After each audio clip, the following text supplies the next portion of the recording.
एनके music Vishrampur की शानदार प्रस्तुति।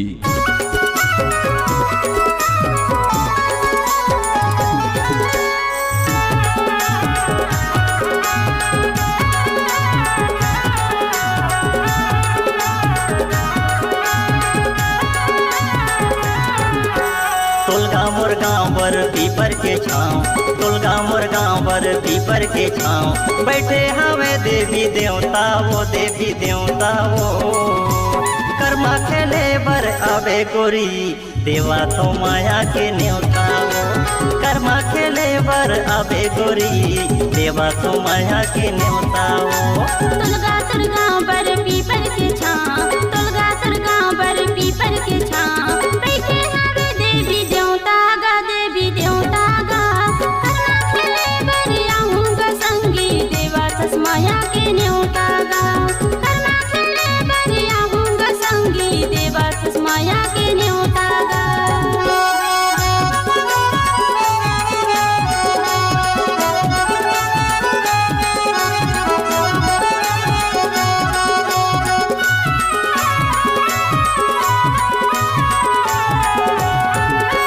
पार महीना छठवीं अंजोरी, कर्मा होते यहाँ भारी।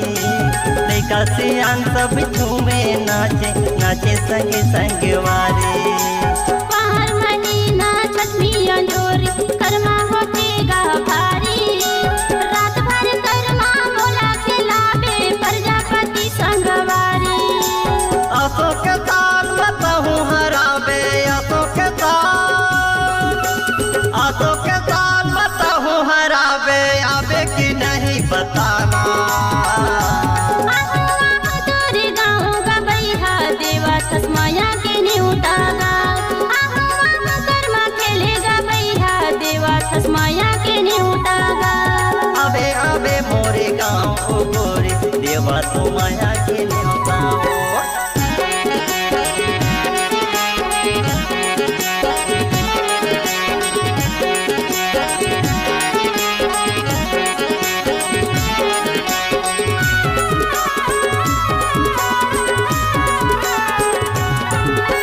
सत महल के सत बहिनी आते, अब आते ठाकुर देवता।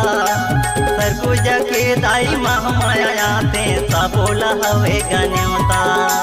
सत महला के सत बहिनी आते, आते ठाकुर देवता। देवी देवता के दर्शन करावे, मांग ले बोगा मनौता। आसो के ताल बताहूँ हरावे, आसो के ताल, आसो के ताल बताहूँ हरावे। आवे कि नहीं बताना। तोरे गाँव गा बैहा, देवा तस्माया के न्योता गा। कर्मा खेलेगा बैहा, देवा तस्माया के न्योता गा। अबे अबे मोरे गाँव ओ गोरी, देवा तो माया के न्योता हो।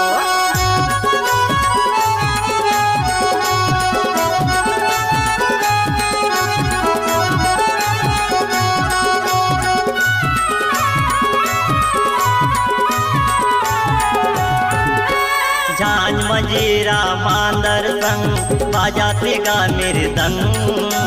चुनुर चुनुर भौजी के पैरी, नाचाते भैया के संग। झांझ मजीरा मांदर के संग, बाजाते गा मृदंग।